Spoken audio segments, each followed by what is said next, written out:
Bonjour et bienvenue sur la chaîne Multibricole. Aujourd'hui, on s'occupe de ça.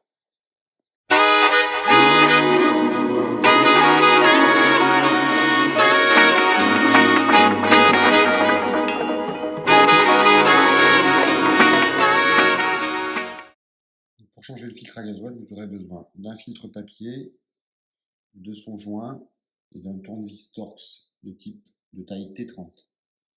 Donc, le filtre à gasoil se trouve à gauche du moteur dans ce boîtier ici. On voit l'arrivée de gasoil qui passe là avec la poire d'amorçage qui rentre dans le filtre à gasoil pour sortir ici.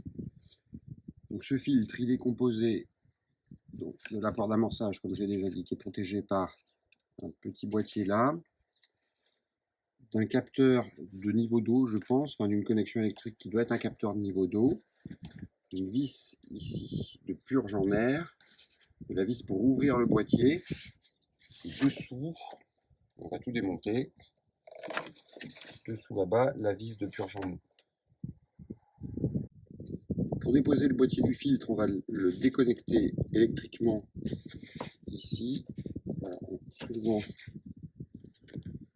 la patte, on enlève, et puis on va enlever les deux raccords, l'arrivée de gasoil et la sortie de gasoil, en appuyant ici sur le corps du raccord.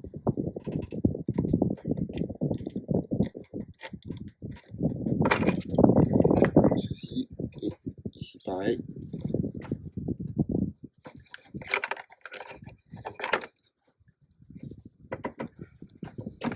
Voilà.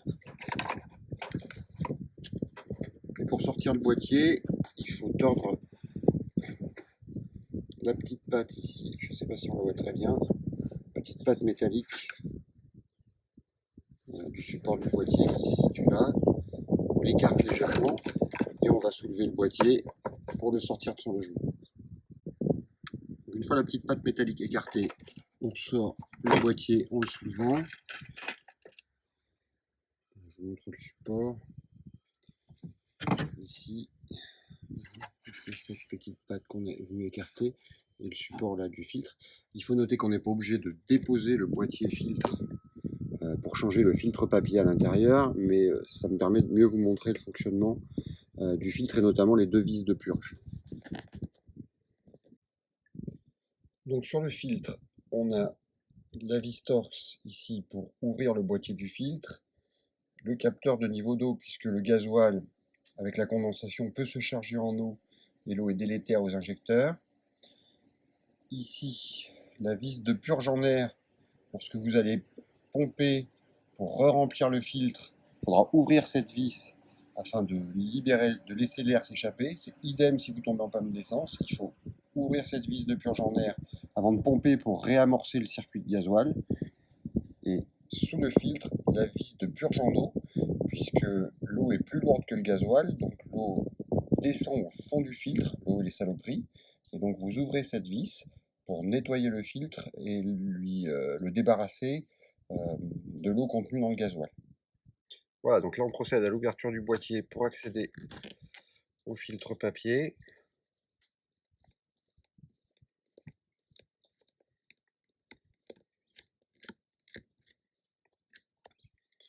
Ça se fait assez bien.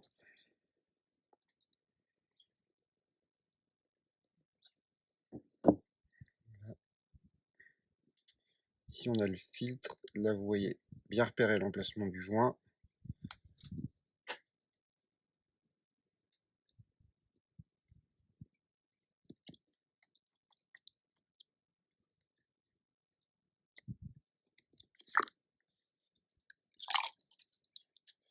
Un filtre qui n'est pas dans un très bon état, il est préconisé de le changer tous les 3 ans ou 60 000 km. Ça c'est les préconisations constructeurs, il faut peut-être le changer un peu plus souvent. Certains garagistes préconisent quand même de le changer un peu plus souvent afin d'éviter de rentrer trop de saloperies dans vos injecteurs. Le fonctionnement de la vis de purge en eau, qu'on ouvre éventuellement à l'aide d'une petite pince.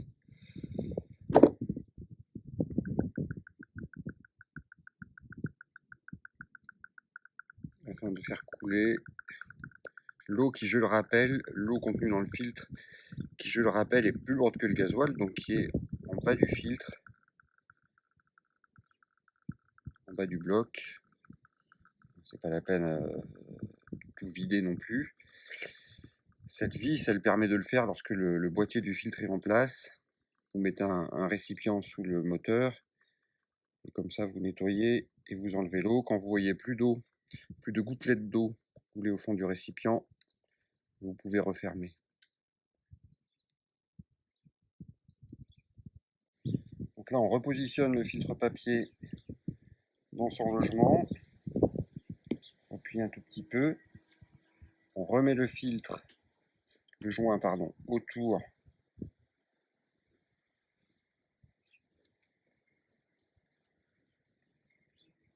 On a remis le filtre papier dans son logement. On a repositionné le joint tout autour. On remet le capuchon du boîtier. Et puis on fait attention parce qu'il y a là, sur la vis, un petit joint également qui est fourni. On n'oublie pas de changer. Voilà. Et là, on revisse tranquillement. Donc une fois le boîtier revissé, on vient le remettre dans son logement ici. On n'oublie pas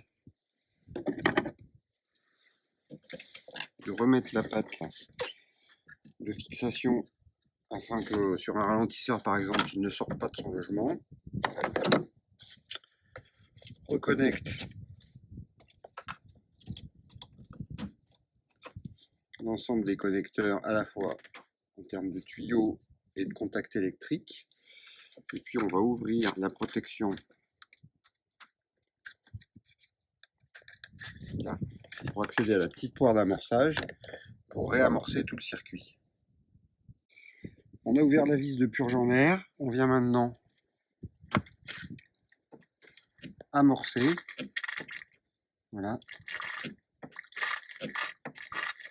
Jusqu'à obtenir un flux régulier, comme c'est le cas ici. Donc là, on vient fermer la vis de purge en air. Très correctement pour ne pas introduire, ne pas faire de prise d'air et ne pas introduire de bulles d'air dans le circuit. Pas la peine de serrer comme un sourd non plus. Voilà, on remettra le petit capuchon puisqu'on va essayer de démarrer le moteur, voir si tout tourne.